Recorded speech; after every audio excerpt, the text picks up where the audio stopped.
I remember it was the time of 2022 और लगभग सभी CBSE स्कूल्स में एग्ज़ाम स्टार्ट हो चुके थे and I was to about to have my board examinations. तो it was that time I was a normal student. Okay, I was no topper, I was an average student.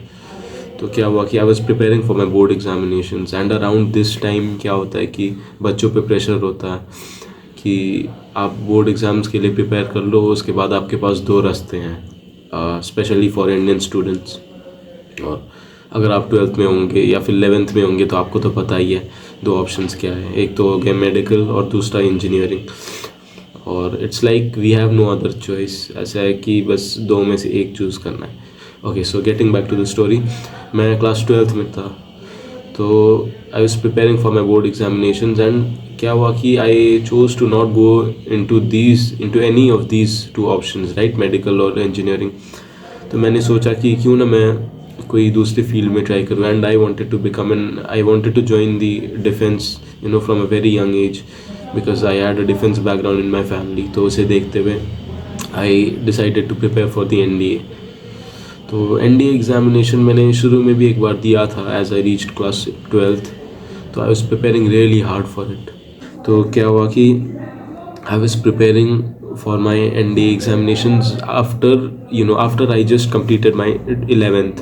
So 11th complete होने के बाद मेरे पास I had almost 1 to 2 months जहाँ पे मतलब 12th की पढ़ाई शुरू होने से पहले और 11th की ख़त्म होने के बाद आई हैड 1 or 2 months. तो वहाँ पे आई was preparing very hard for my examinations. I remember that was the first time I was seriously preparing for something and seriously studying. And that was the first time it was like there was a goal in my mind and it was not like somebody else had an influence on it.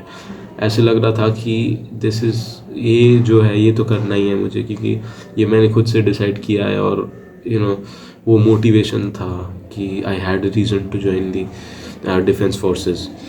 तो क्या हुआ कि धीरे धीरे I started preparing and होता था कि I would prepare during the entire day. I would study and during the night time early I would study till 3 o'clock in the morning. और 3 बजे तक पढ़ने के बाद after that I take 4 to 5 hours of sleep and then getting back to study over again. तो ये होता था कि I was giving my everything और ऐसा भी नहीं लग रहा था कि I was feeling burned out because I was enjoying the process, I was enjoying the hard work. और I started to enjoy the hard work and it was like I would study till 3 in the morning and my parents would tell me कि अब time हो गया, now it's time for you to sleep. I would get inside the bed and getting inside the blanket I would study from my phone. तो I got the hang of it. तो उसके बाद क्या हो गया कि पढ़ते पढ़ते now it was finally the time of decision. तो मेरा एग्ज़ाम आ गया. बोर्ड एग्ज़ाम तो मैं जैसे तैसे क्लियर कर लेता, वो तो मेरे को पता ही था and I clear the exam as well. और now it was time for my NDA exams. और मैंने पहला एग्ज़ाम दिया, मेरा नहीं हुआ and I gave my second examination. I was in doubt, लेकिन फिर भी मेरे को थोड़ा क्लैरिटी था कि हाँ इस बार होना चाहिए और उस बार हो गया, मेरा NDA एग्ज़ाम क्लियर हो गया. तो एग्ज़ाम तो क्लियर हो गया लेकिन I had to prepare for the SSB now. I had to prepare for the interview. अगर आपने एग्ज़ाम दिया होगा तो आपको पता है कि एग्ज़ाम्स के बाद फिर SSB इंटरव्यू आता है. वो 5 day का मतलब पूरा एक प्रोसेस रहता है, वो आपको पता होगा. और मैंने वो दिया लेकिन वो मेरा क्लियर नहीं हो पाया, तो मैंने SSB भी दे दिया. और it was my first SSB experience, first interview. And मेरे को उससे कुछ एक्सपेक्टेशंस नहीं था. I didn't know what to expect. It was my first experience, तो मुझे पता नहीं था कि क्या होने वाला है मेरे साथ, whether it would go right, it would go wrong. And I give my first interview. तो क्या हुआ कि it was the time of screening and I remember standing there with everybody waiting for the results. और a person in a uniform he just came to us and उसने बोला, ही declared everybody's name, मतलब जो select हुए थे. और I was eagerly waiting for my name to be called. मेरे को I remember that instance very clearly. वो ऐसा लग रहा है कि मेरी आंखों के ही सामने हुआ था वो सब चीज़. And it's even today when I remember that thing, ऐसा लगता है कि बस आंखों के सामने ही हो रहा है. And I remember my name not being called and it was like I was shattered. That was my first rejection. और इसके लिए मैंने इतनी तैयारी करी थी and it was for the first time I had prepared for something wholeheartedly, और that too from my will. And और वो हुआ नहीं. And I was completely shattered. तो बहुत बुरा लगा मुझे उस वक्त. But I had one more attempt left. और that was my first failure, first serious failure, because before that I was an average student. पढ़ाई लिखाई में अच्छा आ जाता. I was an average student. I had never failure like this before. तो that was my first time. और जब ये हुआ आई वॉज वेरी डिमोटिवेटेड. मेरे पास एक और चांस था NDA एग्ज़ाम देने का. बट द नेक्स्ट एग्ज़ाम में क्या हुआ कि आई फक्ड अप द एग्ज़ाम, और एग्ज़ाम ही क्लियर नहीं हुआ, तो इंटरव्यू देने की तो बात ही नहीं आती. तो आई वॉज वेरी डिमोटिवेटेड. अगले एग्ज़ाम तक मेरे को ये था कि इस बार भी नहीं होगा, मेरा क्या फ़ायदा एग्ज़ाम क्लियर होगी जब इंटरव्यू क्लियर नहीं होना. वो था मेरे दिल में.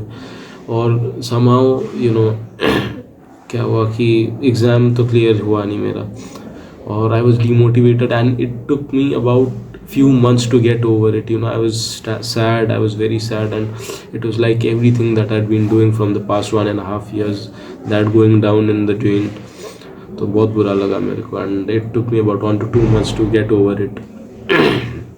तो जैसे तैसे वो तो हो गया, and that was the phase of my life. वो क्लियर हो गया. Now I had to decide a college, because अभी तक तो मैंने ये सोच के तैयारी किया था कि मेरा तो हो ही जाएगा, और I didn't have to go for any, I wouldn't have to decide any other college. लेकिन वो हुआ नहीं. Now it was time for deciding a college. और मैंने JEE वगैरह के लिए तैयारी तो किया नहीं था. तो क्या हुआ कि I had to decide a college, and I chose engineering. Especially in India, if you're from a middle class family, you can't afford to go to a medical college. तो ऐसे ही मैंने डिसाइड करा कि इंजीनियरिंग आई वुड डू. तो I started to apply in various colleges. Apply किया मैंने, 3-4 college में apply किया, और वहाँ से कॉल्स वगैरह भी आने चालू हो गए मेरे को. तो ऐसे कॉल्स आते आते क्या हुआ कि it took an unexpected turn. Rajasthan में यहाँ पे मैंने अप्लाई किया था एक जगह, और यहाँ से कॉल आ गया. एंड दैट टाइम और आप अगर ऐसी सिचुएशन में होते, आपको ये होता है कि मेरे पास प्रेशर था, क्योंकि मैंने किसी चीज़ के लिए प्रिपेयर किया तो था नहीं. तो मेरे पास प्रेशर था कि अगर घर से भी प्रेशर हुआ था, और मैं खुद भी अपने प्रेशर में आ गया था, क्या पता अगर आगे कॉलेज मिले ना मिले. तो हड़बड़ी में क्या हुआ, मैंने एडमिशन ले लिया यहाँ पे इंजीनियरिंग कॉलेज में. And now I landed up in an engineering college in an entirely new place, because I am from West Bengal, if you know. और वहाँ से Rajasthan, it was an entirely new place. I had no people, I knew nobody. And specially this thing I had to keep in mind, that I was an introvert. I never spoke to anybody. School के time में भी most of the friends I made were the ones who approached me first. मैं approach नहीं करता था ज़्यादा किसी को. सो now it was time for me to make entirely new people, meet new people, and moving to an entirely new city. So it was difficult, but I had to do it. So I came here to Rajasthan, joined an engineering college here. और after I joined my college, वो क्या हुआ कि I learned how to socialize to people. I started improving myself. I learned to socialize, and I used to play sports when I was small. तो sports खेलते खेलते मैं यहाँ पे भी फुटबॉल खेलना चालू कर दिया मैंने.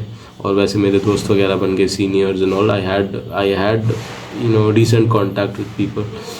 So after that, what happened was, a few months ago, just 2 months ago, I remember my first year had ended.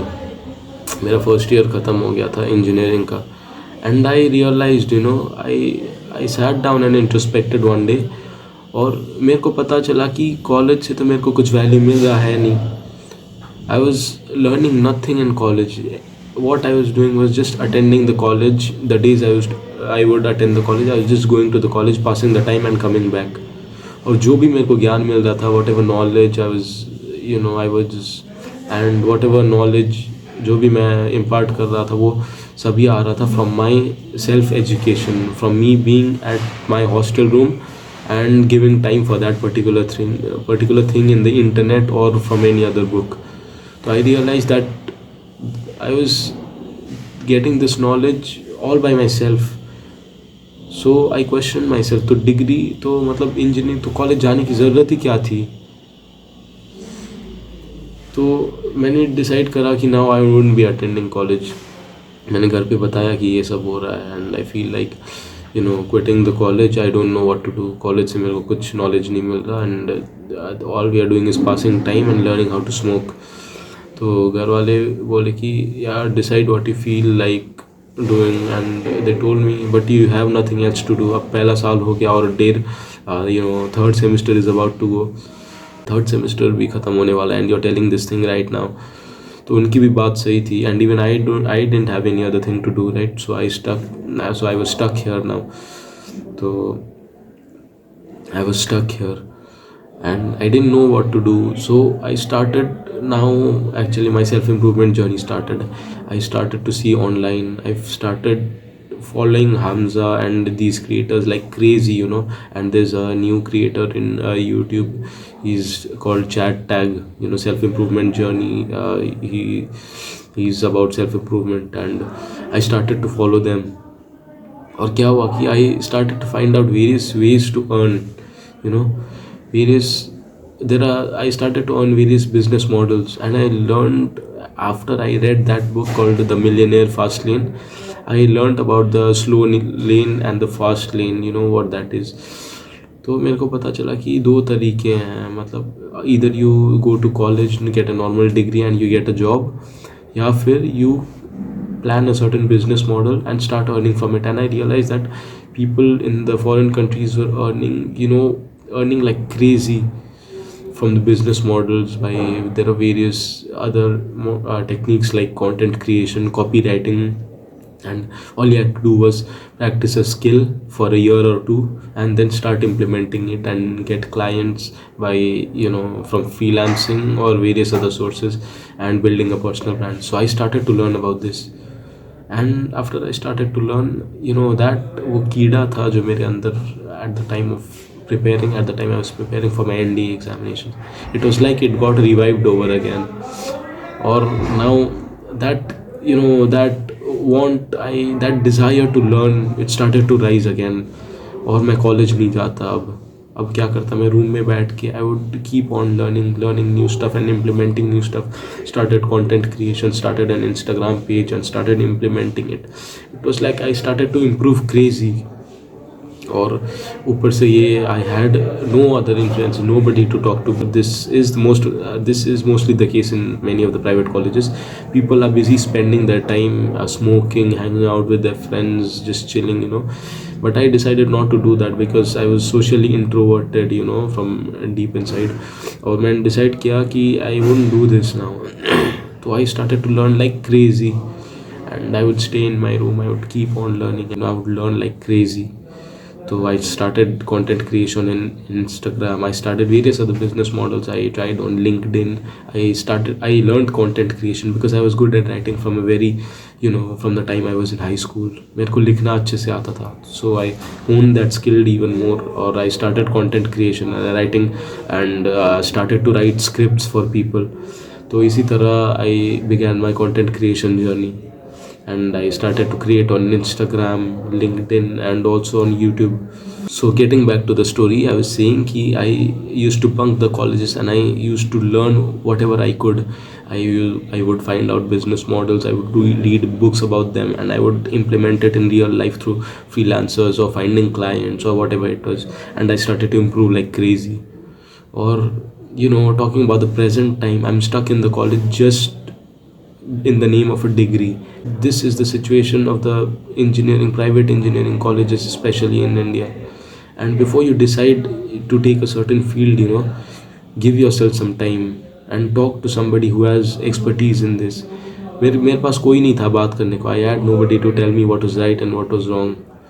and so I'm stuck here, trying something by myself. So coming to the end of the story, मैं आपको यही कहना चाहता हूँ कि don't rush. ये मत सोच के आप rush करो कि you're gonna be late. You won't be late, you have a lot of time.